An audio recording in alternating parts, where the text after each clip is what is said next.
Dice Hechos capítulo 8. Y Saulo consentía en su muerte. En aquel día hubo una gran persecución contra la iglesia que estaba en Jerusalén, y todos fueron esparcidos por las tierras de Judea y Samaria, salvo los apóstoles. Y hombres piadosos llevaron a enterrar a Esteban e hicieron gran llanto sobre él. Y Saulo asolaba la iglesia y entrando casa por casa, arrastraba a hombres y a mujeres y los entregaba en la cárcel. Pero los que fueron esparcidos iban por todas partes anunciando el evangelio. Entonces Felipe, descendiendo a la ciudad de Samaria, les predicaba a Cristo. Y la gente unánime escuchaba atentamente las cosas que decía Felipe, oyendo y viendo las señales que hacía. Porque de muchos que tenían espíritus inmundos, salían estos dando grandes voces, y muchos paralíticos y cojos eran sanados. Así que había gran gozo en aquella ciudad.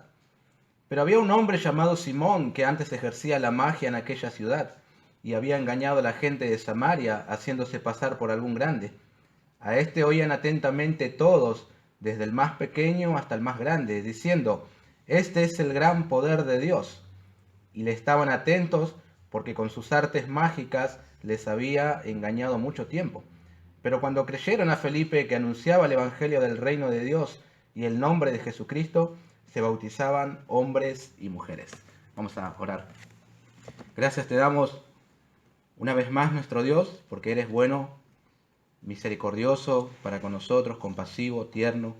Gracias porque hoy la iglesia se reúne como cada día del Señor para alabarte a ti a través de la música, los cánticos, disfrutando también la comunión. Y ahora en este tiempo una vez más abrimos la escritura porque seguramente tú hablarás a cada uno de tus hijos. Y que pedimos tu bendición, la obra de tu Espíritu en cada corazón. En el nombre de Jesús, amén. ¿Usted recuerda qué tipo de conjunción es la palabra pero? ¿Qué tipo de conjunción es la palabra pero? Bueno, pero entra en la categoría de conjunciones coordinantes, según la lengua, ¿no? Y es una conjunción adversativa que denota oposición o diferencia entre la frase anterior y la que sigue. ¿Lo captó? No, no importa. No. Esa palabra nos estará marcando hoy el mensaje que vamos a estar compartiendo. Pero nuestra comunicación diaria es una conjunción que utilizamos muchas veces. Te quiero, sos simpático, hueles bien, pero no me gustas. Qué terrible ese momento. Respondiste muy bien las 3 primeras preguntas, pero las otras 7 no. Desaprobado. El café está muy bueno, pero un poco frío. El nene es un poco inquieto, pero es sanito. Hiciste tremendo asado, pero se quemó todo. Algo muy habitual esa palabra, ¿verdad? También tenemos refranes populares con dicha conjunción. Por ejemplo, vas a juntar todos los juguetes y luego te vas a bañar. Y no hay peros que valgan, ¿verdad? Habitual en nuestra comunicación. Y no solamente en nuestro hablar diario usamos tal conjunción, sino que también en el libro inspirado por Dios tenemos muchos ejemplos de su uso, cientos de ejemplos. Anoté algunos. El crisol para la plata y la hornaza para el oro, pero Jehová prueba los corazones. Jehová está lejos de los impíos, pero él oye la oración de los justos. Proverbios 15. Vosotros sois la sal de la tierra, pero si la sal se desvaneciere, ¿con qué será salada? No sirve más para nada. Y tal vez el pero más precioso lo tengamos en la carta a los Efesios, en el capítulo 2. Pablo está haciendo una descripción de la naturaleza caída del ser humano, diciéndonos a nosotros que estábamos antes de conocer al Señor muertos en delitos y pecados.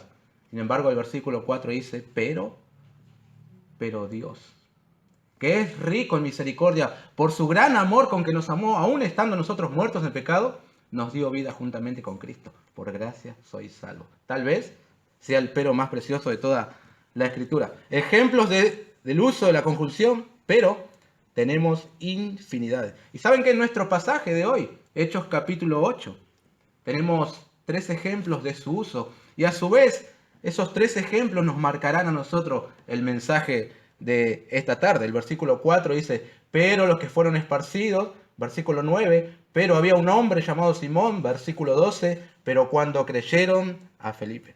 3 conjunciones que nos marcan lo que está sucediendo ahora con la iglesia esparcida.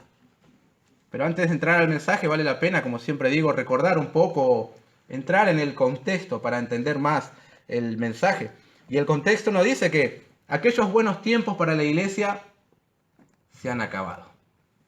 No más. Ya quedarán en las páginas del libro de los gratos recuerdos. Aquellos tiempos en los que tenías el favor del pueblo y estos te alababan. Aquellos tiempos en el que te juntabas con los hermanos a disfrutar de la comunión con sencillez de corazón, teniendo todas las cosas en común, no más en Jerusalén. Se acabaron. ¿Está? Salomón dijo que hay un tiempo para todo y ahora es tiempo de sufrir.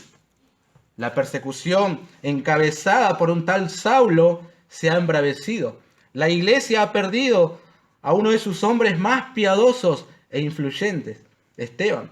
Los hermanos rápidamente abandonaron sus casas. No hubo tiempo para mucho. Los que no escaparon y se atrincheraron fueron arrastrados hasta las cárceles. Tenemos un panorama completamente distinto del que teníamos al comienzo, ¿verdad? ¿Se acuerdan de los 3.000 que se convirtieron bajo el primer sermón de Pedro? ¿Se acuerdan de los 5.000 en el segundo sermón? ¿Y cómo la iglesia crecía y parecía no tener un techo? Todos fueron esparcidos, salvo los apóstoles que permanecieron en Jerusalén. Entonces, ¿qué podemos esperar? ¿Es este el final de aquella iglesia explosiva? ¿Saulo ha logrado detener su avance y ponerle fin a su existencia? ¿No más predicaciones cristocéntricas? ¿No más comunión entre los hermanos? ¿Se acabó todo? Claro que no. Aquí comienza la expansión de la iglesia y usando el lenguaje coloquial, al adversario le salió el tiro por la culata, como se dice hoy. Lejos de suprimir a la iglesia, esta continuará avanzando con su misión, tal como le encomendó el Señor. ¿No es cierto que el Señor había dicho al comienzo de este libro, antes de ascender, pero recibiréis poder cuando venga sobre ustedes el Espíritu Santo, y me van a ser testigos en Jerusalén, en Judea, en Samaria y hasta lo último de la tierra? Obviamente, la iglesia hubiese preferido que estas cosas se cumplieran de otra manera, y no con persecución, pero bueno, las circunstancias difíciles no tienen que determinar nuestra obediencia. Esta tiene que ser incondicional. Así lo ordenó el Señor y ahora se está dando la ocasión para poder practicar lo que el Señor les había mandado. Así que adelante. Tal vez si no hubiera persecución, cada uno seguiría calentito dentro del templo. Se necesitaba que fuera la iglesia esparcida para que se cumpliera lo que el Señor le mandó. Entonces, veamos en esta tarde con la ayuda del Señor la expansión de la iglesia y el evangelio entre los samaritanos. Y en primer lugar, apreciemos, el evangelio es predicado por un tal Felipe. Versículo 4. Pero los que fueron esparcidos iban por todas partes anunciando el evangelio. Entonces Felipe, descendiendo a la ciudad de Samaria, les predicaba a Cristo. Divina coincidencia que los jueves en nuestras reuniones de oración estamos estudiando el evangelio de Juan. Y el jueves pasado habíamos llegado al capítulo 4, en el cual Jesús está pasando por Samaria. Y apreciamos un poco el contexto y vimos la hostilidad que había entre judíos y samaritanos en aquel tiempo. Pero justamente Jesús vino para destruir esa barrera y llevar salvación también a esos lugares donde mucha gente era menospreciada por su etnia. Pero aquí nos encontramos con que Felipe, a quien llamaban el evangelista, así se lo conoce en el capítulo 21 de este libro, él está compartiendo el evangelio en esa ciudad llamada Samaria. Otra vez, así como Esteban, estamos ahora delante de un hombre que también sirvió a las mesas. Felipe fue también escogido como uno de los 7 para que hicieran esa distribución de bienes entre las viudas y aquellos hermanos que estaban carenciados. Y ahora lo vemos aquí desempeñándose como evangelista. Debido a la persecución, tuvo que huir con la iglesia. No más ministerio en Jerusalén, no más ministerio en el templo, huyó, pero se estará desempeñando como un mensajero del Señor. De este hombre también se dice en el mismo capítulo 21 que tenía 4 hijas que profetizaban. Yo sé que hay todo un debate con respecto a cuál era la actividad específica que realizaban estas doncellas, que se desempeñaban como profetisas. No sabemos específicamente qué es lo que hacían, pero no es el asunto a tratar hoy. Lo que quiero decir es que Felipe parece ser un hombre que tenía todas las cosas bien ordenadas. No se dice nada de su mujer, pero que tuviera 4 hijas en el ministerio profético es algo bastante interesante. Pero creo que Felipe estaba completamente involucrado en la obra del Señor. Si había que servir a las mesas, lo hacía. Si había que predicar a una ciudad considerada hostil por otros, aborrecible, lo hacía. Si había que predicar mano a mano a un etíope, lo hacía. Si tenía que ser arrebatado e ir a predicar a otra ciudad, también lo hacía. Completamente involucrado en la obra del Señor. Lo importante, hermanos, es hacer la voluntad del Señor, independientemente de la labor y las circunstancias. Pero pregunto algo que había quedado pendiente el domingo pasado. ¿Creen que la muerte de Esteban fue en vano? ¿Y fue una pérdida que no ocasionada en la iglesia? Claro que no. La muerte de ese gigante de la fe avivó el fuego del corazón de miles de evangelistas que fueron esparcidos a sembrar la semilla en otros campos. Verdaderamente no fue en vano. Los que fueron esparcidos no se quedaron a luchar cuerpo a cuerpo con Saulo y los suyos. ¿Por qué? Porque nuestra lucha no es contra carne ni sangre, sino contra principados y potestades. Entonces entienden que es tiempo de huir y esparcir las semillas en otros campos. Tuvieron que dejar la comodidad del templo para inmiscuirse en la incomodidad que muchas veces el Evangelio te produce, te ofrece. Eso también. Pero lo interesante aquí, hermanos, es la manera en que la iglesia responde ante la persecución. La manera de encarar la situación difícil que atravesaban, eso es lo que verdaderamente es importante y cuenta para nosotros. Donde algunos podrían ver una obra del diablo, otros se están aprovechando para testificar de Cristo. Donde algunos podrían ver el final de la iglesia, otros ven el comienzo de la obra misionera. Donde algunos ven el fin de un ministerio de servicio en la iglesia local, otros ven el comienzo de uno nuevo y en otra esfera, ¿entienden? Cómo encaramos las situaciones difíciles es lo que cuenta. Alguien podría decir, es un horror lo que ha ocurrido en nuestra iglesia. Un hombre perverso llamado Saulo está haciendo estragos entre nosotros. Dividió nuestra iglesia, dividió nuestras familias, censuró nuestras predicaciones, dio muerte a hermanos fieles. Es el fin. Pero el versículo 4 dice, pero los que fueron esparcidos iban por todas partes anunciando el Evangelio. Y allí también estaba aquel servidor llamado Felipe que descendió a la ciudad de los samaritanos.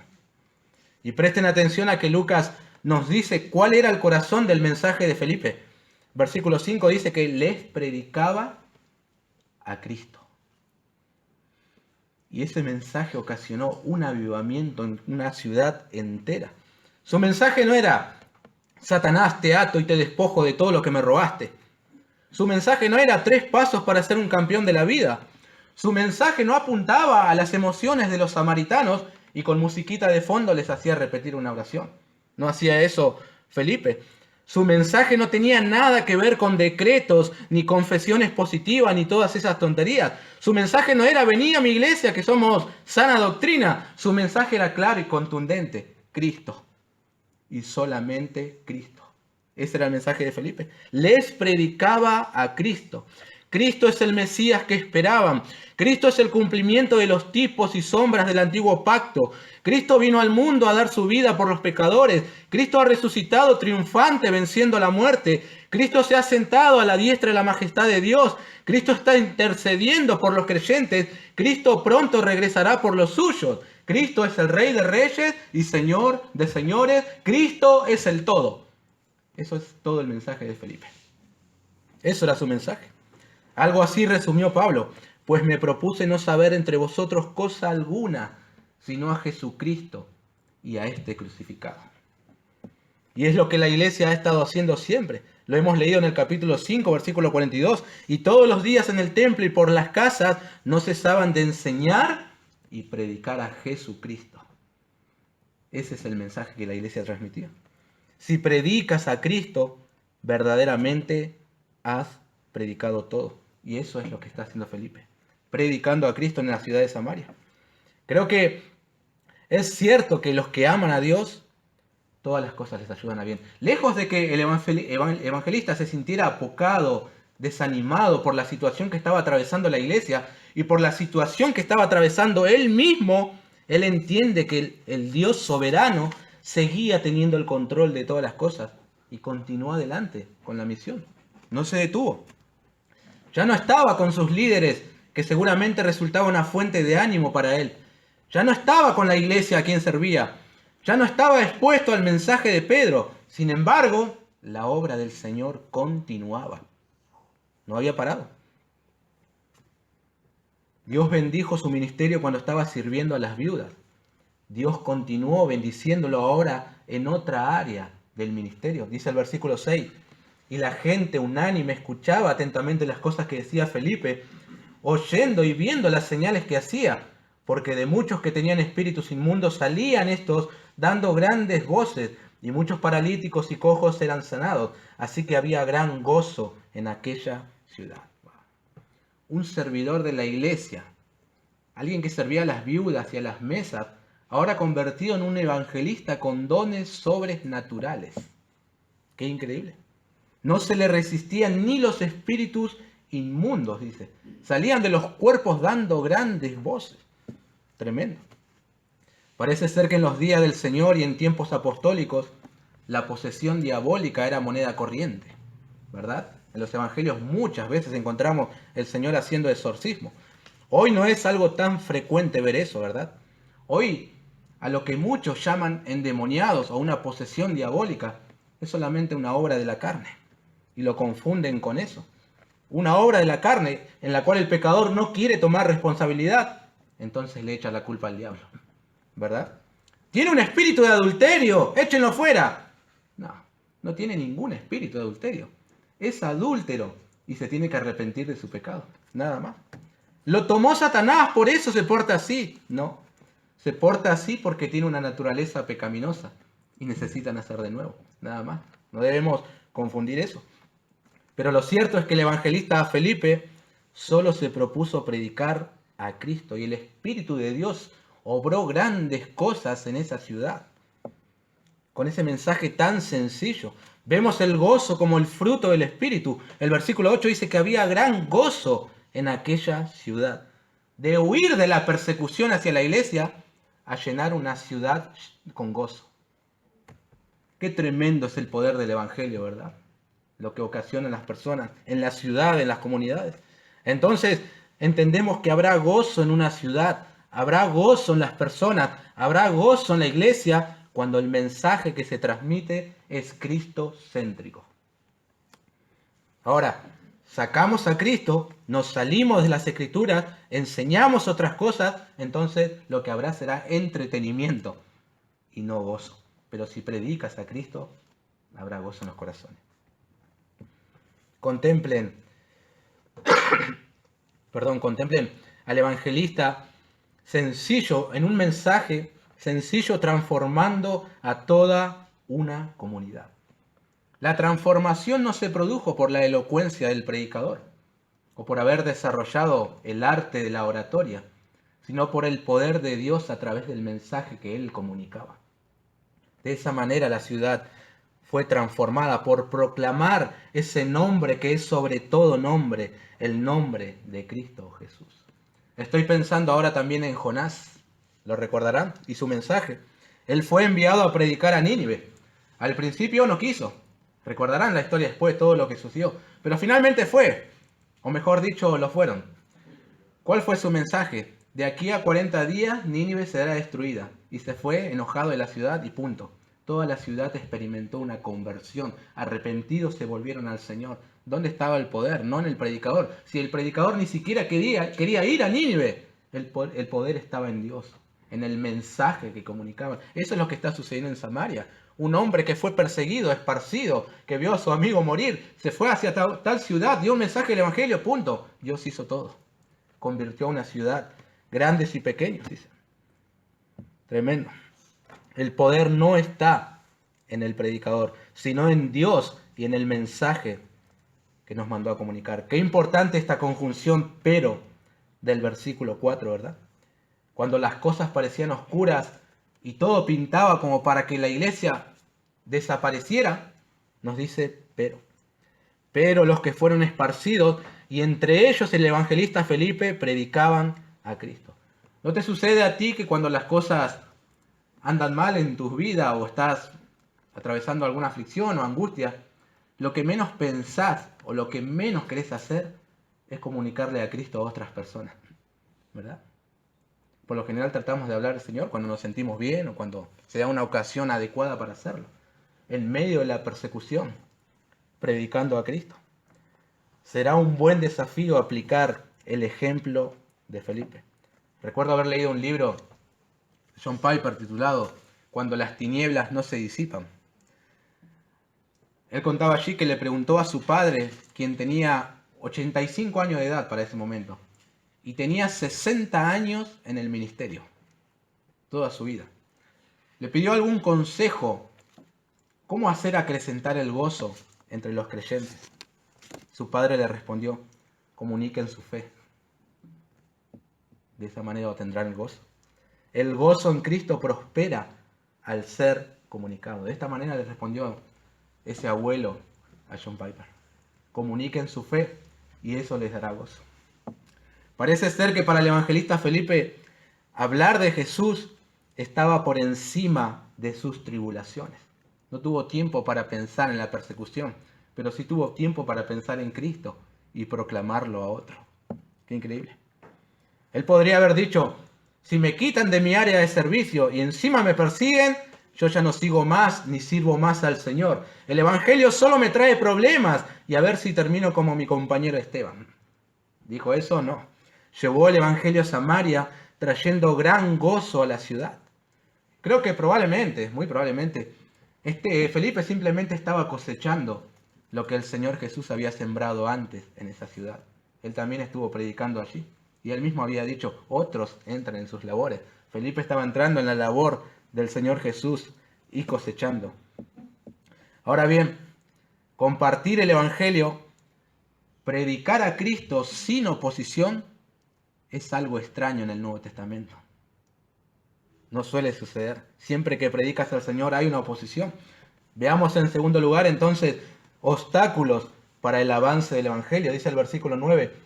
Pero había un hombre llamado Simón que antes ejercía la magia en aquella ciudad y había engañado a la gente de Samaria haciéndose pasar por algún grande. A este oían atentamente todos, desde el más pequeño hasta el más grande, diciendo, este es el gran poder de Dios. Y le estaban atentos porque con sus artes mágicas les habían engañado por mucho tiempo. Entra un nuevo personaje en escena, un tal Simón, quien era mago de oficio y cuyo trabajo consistía en engañar a las personas usando el nombre de Dios a costa de dinero. No era Cash Luna, parecido, pero se llama Simón. Simón el mago, podríamos llamarlo, pero Satanás estaba utilizando ahora una estrategia diferente para oponerse al Evangelio. Artes mágicas, supersticiones, usar personas para engañar a otras. Digo una estrategia nueva, diferente, pero no nueva. Porque Satanás siempre se ha encargado de ser el engañador por excelencia. Pero los samaritanos creían en Dios y esperaban al Mesías también, así como los judíos. Ya el Señor había realizado una labor en esa ciudad y había evangelizado a una mujer. Esa mujer también evangelizó a otros. Así que ya tenemos un grupo de creyentes en Samaria. La semilla fue esparcida, falta regar un poco y tendremos buenos frutos. Sin embargo, el versículo 9 comienza diciendo, pero un hombre llamado Simón se había encargado de tener a la gente engañada. Y el engaño, hermanos, siempre ha resultado ser un poderoso obstáculo para que la gente llegue al conocimiento de la verdad. Siempre. El apóstol Pablo más adelante advertirá a un pastor de esto, porque vendrá tiempo cuando no sufrirán la sana doctrina, sino que teniendo comezón de oír, se amontonarán maestros conforme a sus propias concupiscencias y apartarán de la verdad el oído y se volverán a las fábulas. Timoteo, tené cuidado con esta gente, tené cuidado con el engaño, seguí predicando la palabra. En los días del profeta Ezequiel, Dios se había disgustado también con los profetas, porque estos engañaban al pueblo. Entonces, por medio de sus siervos sentenció, Ezequiel 13, lo leo. Estará mi mano contra los profetas que ven vanidad y adivinan mentira. No estarán en la congregación de mi pueblo, ni serán inscritos en el libro de la casa de Israel, ni a la tierra de Israel volverán. Y sabréis que yo soy Jehová el Señor. Sí, ahí va, por cuanto engañaron a mi pueblo, diciendo paz, no habiendo paz. El mismo Señor Jesucristo había advertido a sus discípulos, mirad que nadie os engañe, porque vendrán muchos en mi nombre diciendo yo soy el Cristo, y a muchos engañarán. Tremendo el engaño. Apocalipsis capítulo 20 dice que después del reino milenial de Cristo en la tierra, Satanás será suelto de su prisión y volverá a las naciones. ¿Para qué? Para engañar. Así como lo ha estado haciendo todo este tiempo. Y aquí, en la expansión de la iglesia, un hombre que había engañado por mucho tiempo a mucha gente, haciéndose pasar por algún grande. Se sentía un ser superior. La respuesta de las personas con respecto a Simón, en el versículo 10, este es el gran poder de Dios. Parece ser que lo consideraban a este hombre como una divinidad, por las cosas que hacía. Robertson dice que Simón pretendía personificar a Dios. Lo que estaba sucediendo en Samaria era algo tremendo. El engaño que había era muy fuerte. No eran simplemente palabras. Él hacía cosas también que atrapaba a las personas. Pero el texto dice que todos le oían atentamente, desde el más pequeño hasta el más grande. Qué interesante. A veces uno en la predicación tiene la mente en cualquier lugar, ¿no? O a veces uno puede pasar semanas sin ser expuesto a la predicación. Pero a este mago le estaban atentos todos, escuchándole desde el más pequeño hasta el más grande. Debemos entender mago por persona supersticiosa y no quien saca un conejo de la galera. MacArthur dice que la magia en aquel tiempo era una mezcla de ciencia y superstición. Combinaba astrología, adivinación, prácticas ocultistas con historia, matemáticas, agricultura. Podía ser engañosa o demoníaca. En este caso me inclino más a que era algo demoníaco, para que todo el pueblo le estuviera atento a lo que él hacía. Era algo completamente fuerte. Pero no ha cambiado hoy el método del diablo de usar el engaño para impedir que el evangelio se siga extendiendo o para que las personas respondan al mensaje. Sigue engañando aún a las personas que creen que han abrazado el evangelio. Los engaña también con la religión. El diablo engaña a aquellos que creen que están en el camino de la verdad cuando no es así. El diablo engaña a la gente haciéndole creer que las mujeres pueden pastorear. Engaña a las personas haciéndoles creer que todavía el ministerio apostólico sigue vigente. Engaña a las personas haciéndoles creer que el gran poder de Dios está detrás de todo ese show que se ven en muchas iglesias, revolcándose. Este es el gran poder de Dios. ¿Cuál? Ese no es el gran poder de Dios. El diablo engaña a los hombres con filosofías y huecas sutilezas. Engaña a los hombres haciéndoles creer que pueden estar bien con Dios y su pecado.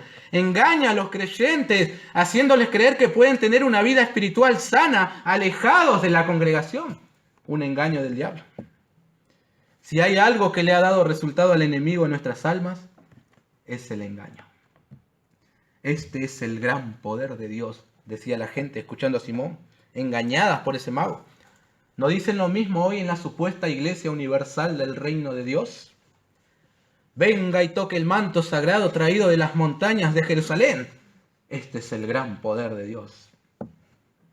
Un obstáculo al avance del evangelio. Es más, no solamente un obstáculo, sino un retroceso. ¿Por qué? Porque a causa de estos falsos profetas, el apóstol Pedro dice que muchos seguirán sus disoluciones, por causa de los cuales el camino de la verdad será blasfemado. Quiero invitarte a una reunión el domingo. A veces decimos nosotros, no, allí están todos locos, gritan, saltan, lloran, se caen para atrás, te sacan el dinero. El camino de la verdad es blasfemado por causa de los falsos profetas, lamentablemente. Y es tenido en poco por causa del engaño de algunos. Pero bien dijo el mismo Pedro en su segunda epístola, sobre los tales ya de largo tiempo la condenación no se tarda y su perdición no se duerme. Pronto tendrán que rendir cuentas a Dios. Y no quisiera estar en sus zapatos. Porque Hebreos dice que horrenda cosa es caer en manos del Dios vivo. Y esta gente se la tendrá que ver con el Señor. Por engañar a las personas. Pero tengamos cuidado nosotros los creyentes de caer en el engaño de Satanás. De no dejarnos llevar fácilmente por las cosas que oímos, vemos o sentimos.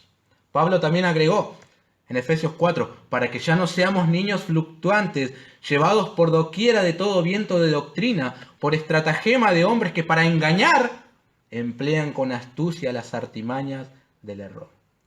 Hoy está muy de moda, hermanos, en los círculos evangélicos, que eso de la verdad se determina por lo que siento, experimento o escucho, y no por la palabra de Dios. Yo siento que viene de parte de Dios. A mí Dios me mostró esto. A mí el Señor me lo dijo audiblemente. Hay que tener cuidado. Rige tu vida por la sola Escritura y no por lo que sientes, oyes o experimentas. Eso es verdaderamente peligroso. Eso puede ser hasta superstición. Tengamos cuidado de no ser engañados por los Simones de hoy en día que se manifiestan de muchas maneras. Ánclate en la fe. Ánclate en las Escrituras y no serás engañado por Satanás. Ahora bien, la gente estaba engañada en Samaria. Satanás hizo un buen trabajo usando a este mago con sus encantos. Pero en tercer lugar, quiero que veamos, hermanos, el Evangelio es poder de Dios. Dice el versículo 12. Pero cuando creyeron a Felipe que anunciaba el Evangelio del reino de Dios y el nombre de Jesucristo, se bautizaban hombres y mujeres. Qué interesante este versículo. Pero, dicen, cuando oyeron a Felipe parece que las cosas cambiaron. A pesar de las mentes cauterizadas por el engaño, a pesar de la atención que prestaban al famoso mago, a pesar de la confusión en cuanto al gran poder de Dios, el evangelista abrió su boca y anunció el Evangelio del reino de Dios y el nombre de Jesucristo. Simplemente soltó al león enjaulado y éste hizo estragos en la vida de los samaritanos. Solamente soltó el Evangelio, nada más. Creyeron al mensaje, entendieron el significado del bautismo y vinieron a Cristo. Alguien dijo que es más fácil engañar a la gente que convencerla de que han sido engañadas. Pero ahora en Samaria no se encontraba una de las tantas filosofías que hay en el mundo, ni ideologías que buscan imponer su cosmovisión, sino el Evangelio, que es poder para salvar a las personas, para salvar a todos aquellos que creen. Y Él puede librarte, este mensaje puede librarte del engaño, cualquiera sea este. Entonces, alguien puede practicar la magia negra, el ocultismo, la macumba y todas esas cosas oscuras que Dios prohibió en su palabra y engañar a la gente y también estar engañado. Pero el Evangelio es más poderoso y puede transformar esas vidas. Nada se compara al Evangelio. Ejemplo de eso tenemos en este libro, en Hechos capítulo 19. Pablo se encontraba en Éfeso predicando el Evangelio en una ciudad que aparentemente se practicaba mucho estas cosas. Sin embargo, leemos en Hechos 19-18, y muchos de los que habían creído al mensaje del Evangelio venían confesando y dando cuenta de sus hechos. Asimismo, muchos de los que habían practicado la magia trajeron los libros y los quemaron delante de todos. Y hecha la cuenta de su precio, hallaron que era 50.000 piezas de plata. Increíble. El Evangelio transformó a Éfeso también. Aún aquellos que practicaban la magia trajeron todos sus libros y prendieron fuego, no más. Ese es el poder del Evangelio. No hay condición alguna como barrera entre los hombres que el Evangelio no pueda traspasar. El poder del Evangelio es más fuerte que las profundidades de Satanás. Los demonios tiemblan al oír el nombre de Jesucristo. Por eso proclama este bendito Evangelio. Proclámalo solamente. El poder está en el mensaje, en Dios que usa el mensaje. A pesar de haber sido engañados por mucho tiempo, ahora en esta ciudad de Samaria el Evangelio estaba resplandeciendo. El Evangelio ha transformado a pescadores, recaudadores de impuestos, gobernantes, sacerdotes, perseguidores de la iglesia, oficiales del ejército, guardia cárceles, ladrones y a cualquiera que lo oía y respondía con fe. ¿Cuánto poder hay en el Evangelio? Usted puede estar atravesando depresión, angustia, pánico, shock emocional, lo que sea. O tal vez conozcas a gente que anda en esas cosas raras como la magia, el ocultismo. Tienes que saber que el Evangelio es más poderoso y puede transformar esa vida oscura y vacía en una vida fructífera y llena de luz. No tengas temor de ir a tu vecino que anda en cosas raras a compartirle el Evangelio. El Evangelio es poder de Dios para salvación. Y hay esperanza también para esa persona. Tal vez no esté practicando la magia, pero sí engañado en alguna filosofía o en alguna religión. El Evangelio es poder de Dios para salvación.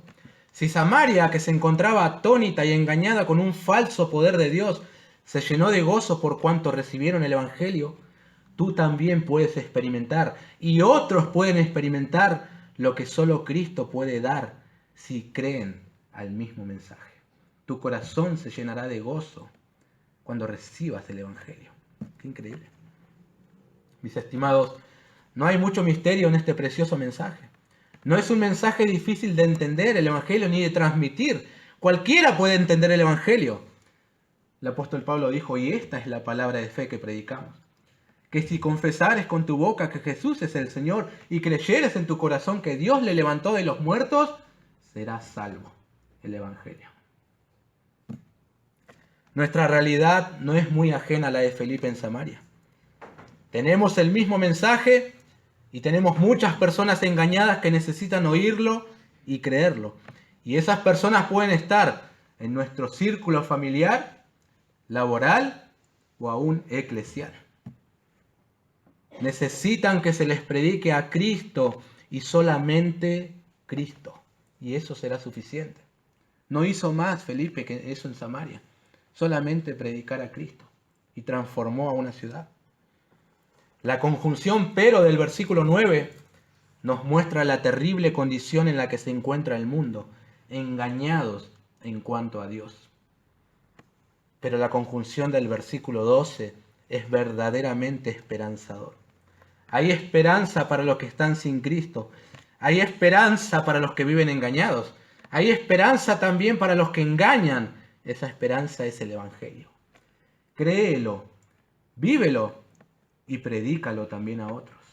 No tengas temor de comunicar el Evangelio. El poder no está en tu elocuencia. Y muchas veces, a pesar de nuestra deficiencia, el Evangelio puede hacer grandes cosas. Grandes cosas. Recuerda que el poder está en el Señor, que Él usa el mensaje para transformar a las vidas. Eso hizo Felipe. Soltó el león en Samaria, el Evangelio. El Señor hizo todo. Eso podemos hacer nosotros también. Pero primero debemos asegurarnos de creer el Evangelio. Primero debemos asegurarnos de que haya transformado nuestra vida y luego podemos comunicar.